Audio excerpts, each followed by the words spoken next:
모인 무리의 수가 약 120명이나 되더라. 그때 베드로가 그 형제들 가운데 일어서서 형제들아, 성령이 다윗의 입을 통하여 예수 잡는 자들의 길잡이가 된 유다를 가리켜 미리 말씀하신 성경이 응하였으니 마땅하도다. 이 사람은 본래 우리 수 가운데 참여하여 이 직무의 한 부분을 맡았던 자라. 이 사람이 불의의 사고로 밭을 사고 후에 몸이 곤두박질하여 배가 터져 창자가 다 흘러나온지라. 이 일이 예루살렘에 사는 모든 사람에게 알려져 그들의 말로는 그 밭을 아겔다마라 하니 이는 피밭이라는 뜻이라. 시편에 기록하였으되 그의 거처를 황폐하게 하시며 거기 거하는 자가 없게 하소서. 그의 직분을 타인이 취하게 하소서.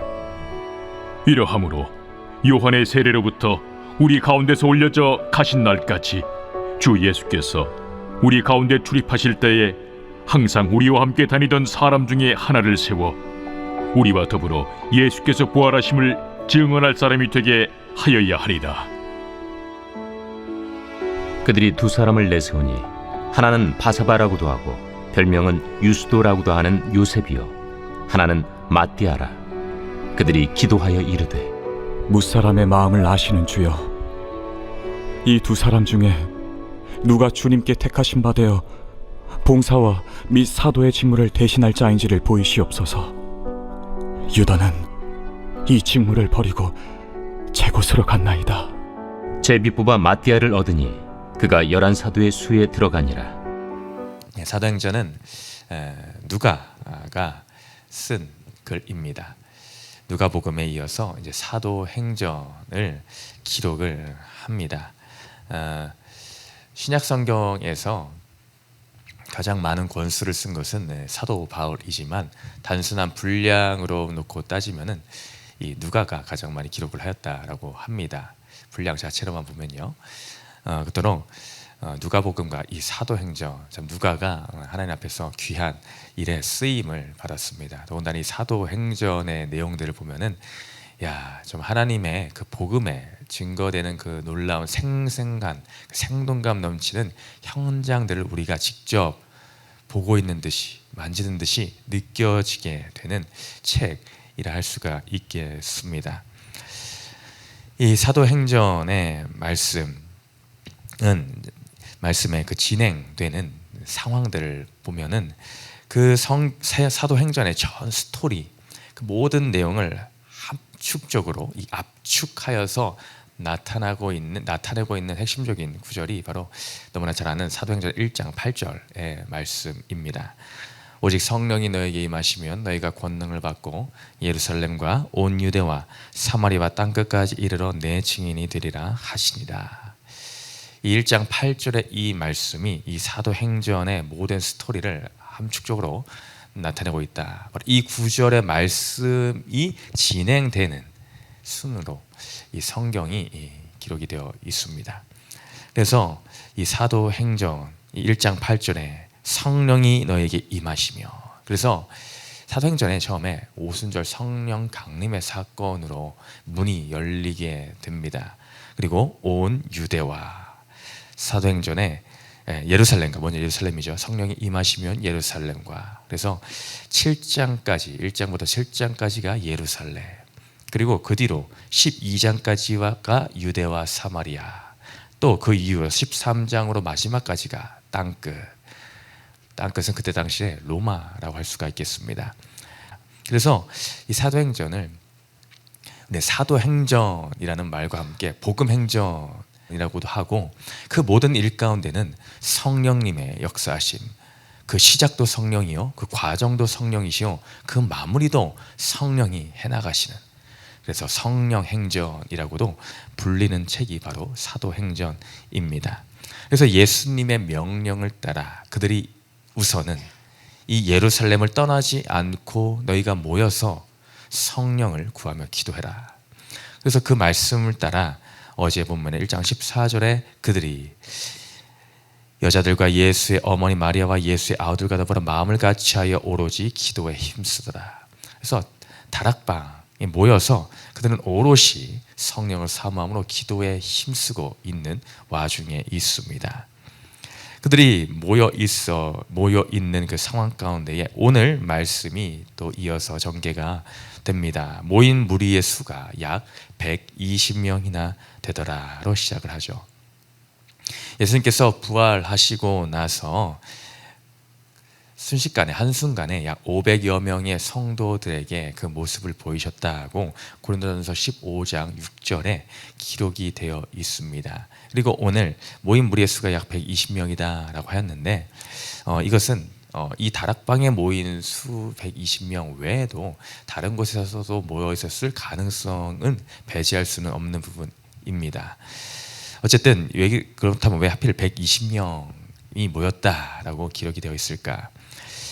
그것은 자체 내 공회를 갖춘 한 공동체를 설립하는 데 필요한 최소 인원수를 120명으로 규정한 유대법의 규례를 염두에 둔 것으로 추측을 해볼 수가 있습니다. 그래서 120명의 수가 있어야 자체적으로 한 공회라는 것을 이룰 수 있었다라는 그 유대법이 있었다는 것입니다. 그래서 즉 이것은 이들이 유대인들 가운데에 새로운 그리스도인 공동체를 세워가는 데 있어서 새로운 공동체, 이 그리스도의 공동체를 형성하기에 충분한 숫자가 모여 있었다. 유대인들로 하여금도 인정받을 만한 수가 함께하고 있었다라는 것을 증거할 수 있는 부분입니다. 120명이라는 숫자는 의미가 있다라고 할 수가 있는 것이죠. 하여튼 이들이 그리스도의 명령을 따라 120명의 수가 한 장소에 모여서 있는 그 가운데에 베드로가 일어나서 오늘의 이 말씀을 많은 사람들 가운데에 하는 것을 보여줍니다.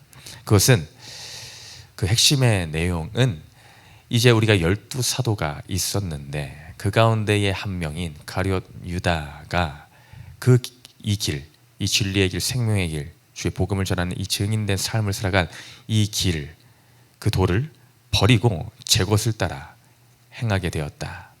배신하고 그 직무를 내팽개쳐 버리고 자신의 욕심을 따라 자기 갈 길을 가버렸다. 그리고 스스로 목숨을 끊었지 않습니까? 그러니 이 부족한 수 하나를 우리가 채워야 되겠다. 그래서 결국에는 제비를 나중에 뽑게 되고 마띠아라라고 하는 자를 새로운 사도로 11명의 수에 플러스로 다시 들어오게 되는 과정을 담고 있는 본문의 내용입니다. 이 과정을 통해서 우리는 무엇을 또 깨달아 알 수 있겠습니까? 누가 그 직무를 하는 자는 과연 누구일까? 하나님께서 맡겨주신 이 놀라운 이 직무, 이 직책을 누가 수행할 수 있을까? 첫 번째로는 하나님의 섭리, 그 뜻을 인정하고 고백하는 자가 하나님의 직무를 수행할 수가 있습니다. 베드로가 일어나 그 형제들 가운데서 말합니다. 형제들아, 성령이 다윗의 입을 통하여 예수 잡는 자의 길잡이가 된 유다를 가리켜 미리 말씀하신 성경이 응하였으니 마땅하도다. 이 베드로가 왜 지금 내가 일어나서 이런 말을 하는가?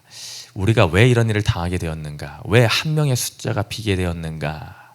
그 이유에 대해서 그것이 근거 없는 것이 아니라 모든 것이 성경에 기록되어 있는 말씀이며 그 성경이 응하게 하기 위해 우리가 이 한 명의 수가 적어진 이 사건, 이런 일들을 당하고 말하게 되었음을 말하고 있습니다.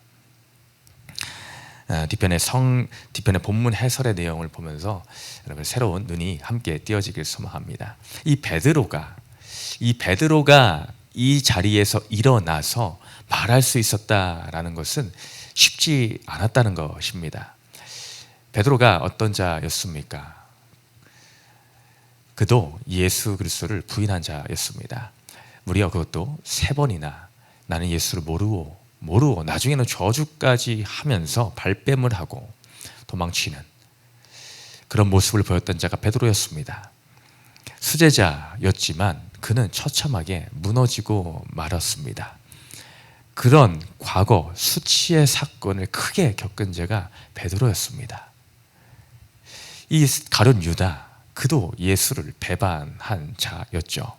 어떻게 보면 표면적으로만 놓고 보면 가룟 유다나 베드로나 여기까지는 별반 다를 것 없다라고 여길 수 있는 것입니다.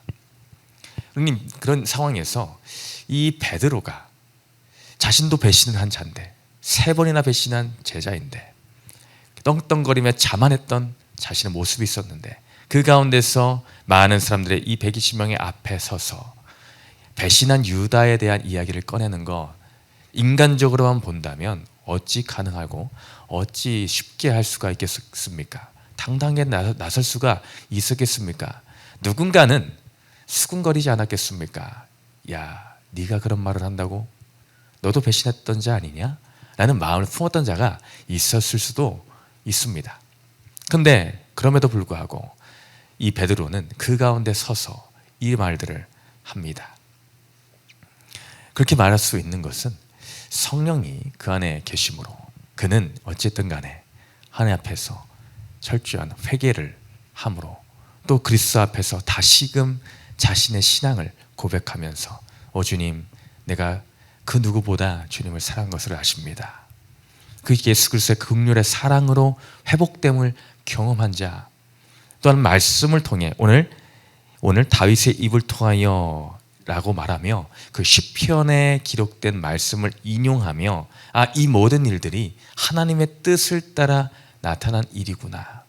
내 생각은 나는 지금 수치 누가 볼 때는 판단할 때는 이렇다 저렇다 따질 수 있지만 이 모든 일들의 되어짐이 성경을 응하게 합니다 라는 성령님의 조명하심을 따라 그가 깨닫게 되었고 그것을 이제 말할 수 있는 담대함을 갖게 되었다. 그것은 결코 자신에게서 난 것이 아닙니다. 성령으로부터 난 것, 그리스도의 사랑을 깨달은 자, 회개한 자가 또 그것이 성경을 통한 일임을 고백하고 하나님의 뜻이구나라는 것을 깨달았기에 그는 이 자기가 말해야 됨을, 누가 이런 말을 해야 되겠는가, 이 제자들 중에 수제자인 베드로가 이런 말을 해야 된다. 그 직무를 또한 감당해 나는 것, 나의 어떠함과 그것보다 더 중요한 것은 하나님의 뜻이니 내가 어렵지만 그 직무를 감당하여 많은 사람들 앞에서 이것을 이야기하겠다. 그것이 바로 베드로입니다. 그래서 20절에 시편에 기록했을 때라고 하면서 시편의 2구절을 인용하여 말하는 것입니다. 그의 거처를 황폐하게 하시며 거기 거하는 자가 없게 하소서의 말씀은 시편 69편 25절의 말씀을 인용한 것이고 그 이후에 또 일렀으되 그의 직분을 타인이 취하게 하소서는 시편 109편 8절의 말씀을 인용하여 그가 그 당위성에 대해서 이야기를 하고 있는 것입니다.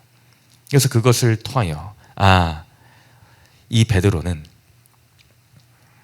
이 모든 일이 성령의 나타냄이시구나. 그래서 구속사적으로 해석을 하면서 이 모든 되어짐이 하나님의 뜻이구나. 그것을 인정하고 고백하는 그 자리 가운데 오늘도 서서 많은 그 회중들 가운데서 이 일을 밝히 드러내 말을 하고 있는 것입니다. 우리 인생 가운데도 수치의 사건과 연약함과 어려움의 일들이 벌어질 수 있습니다. 그런 상황 가운데서 우리는 주춤할 때가 있고 내가 어떻게 감히 이런 말을 하겠어 라고 할 수도 있겠습니다. 그러나 하나님의 뜻을 발견한 자, 그는 나의 상황과 형편 그것보다 앞서 하나님의 뜻이 우선시 되게 되어 있습니다. 나를 바라보면 할 수 없지만은 그러나 나를 향해 베푸신 하나님의 은혜와 구속사 그 모든 것을 이끄시는 그 주님을 고백하는 자는 베드로와 같이 담대히 서서 성경의 말하심을 그 응하게 하심을 담대히 선포하며 나아갈 수 있는 줄을 믿습니다. 그 주인공이 우리가 되기를 또한 소망합니다. 또 두 번째로 그 직무를 할 자는 누구인가? 바로 주님을 체험한 자, 주님을 만난 자입니다.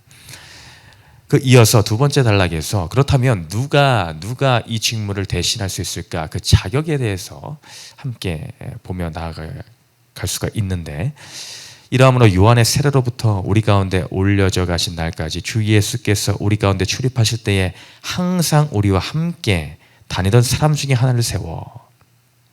뭐랍니까? 항상 우리와 함께 다니던, 항상 함께 다니던 사람 중에 하나를 세워야 될 것이다. 그래야 우리와 더불어 예수께서 부활하심을 증언할 사람이 될 수 있겠다. 라고 합니다. 하나님을 증언할 수 있는 사람의 그 자격, 증거할 수 있는 이 사도행전은 이 증인이라는 표현을 참으로 중요하게 생각합니다. 증인은 뭡니까? 어떠한 일을 직접 보고 체험한 자, 그것을 그래서 말할 수 있는 자, 그걸 바로 증인이라 합니다. 증인은 보고 듣고 체험하고 그런 사람이 증인의 자격이 됩니다. 그래야 더 사실적으로 생동감 있게 실제를 전달할 수 있습니다. 왜곡함 없이. 그러니 여기까지 우리 그리스도의 공생애의 모든 사역과 죽으심과 부활하심의 이 모든 사역을 함께 나누고 공감하고 공유하고 체험하고 했던 그 자, 우리 함께 항상 있던 자, 그런 자 중에 뽑아야 되겠다고 말하는 것이죠. 우리의 삶에도 마찬가지입니다. 우리도 이제 사도행전을 통하여 함께 보아가며 우리도 그 증인된 한 사람으로서 부름을 받은 자들입니다. 누가 증인이 되는 것입니까? 바로 주님을 만난 자입니다. 주님을 체험한 자입니다.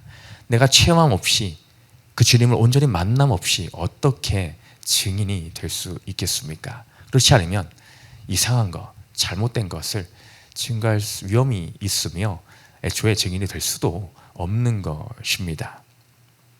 우리는 지난 에베소서 큐티를 하면서 3장 18절의 말씀을 기억합니다. 능히 모든 성도와 함께 지식에 넘치는 그리스도의 사랑을 알고, 이 사도 바울이 에베소 교인에게 향해 한 기도의 내용 중 하나이죠.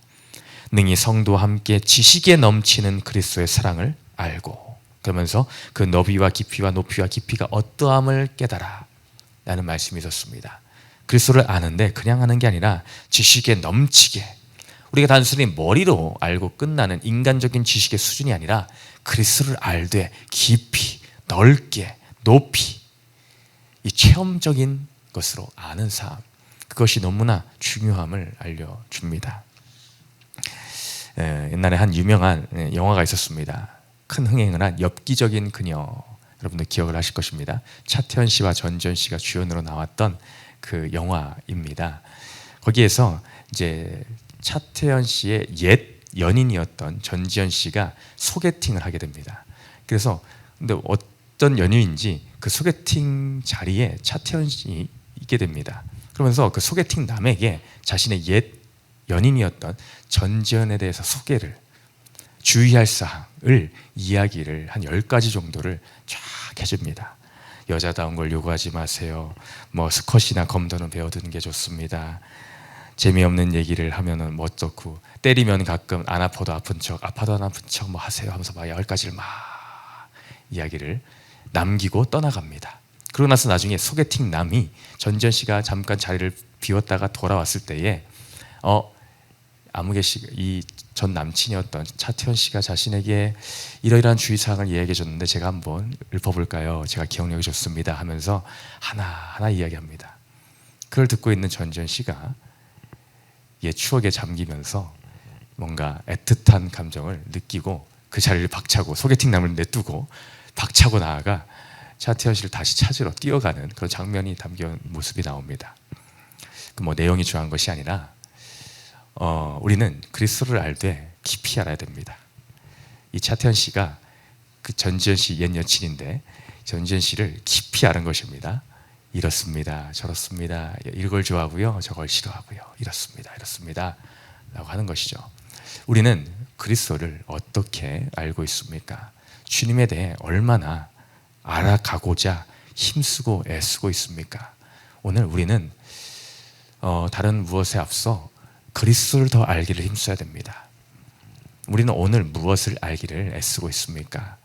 오늘 우리가 말씀을 듣는 자리, 기도하는 그 자리, 이 모든 자리들이 그리스도를 더 깊이 알아가고 체험하는 자리인 줄을 믿습니다. 이런 자리를 통해서 내가 주님을 더 알아 그리스도의 참된 증인, 성령으로 거듭남으로 그 힘을 얻는 그 증인의 삶을 오늘도 함께 해나가는 저와 우리 성도님 되시기를 주님의 이름으로 축복드립니다. 두 번째 질문 읽고 마칩니다.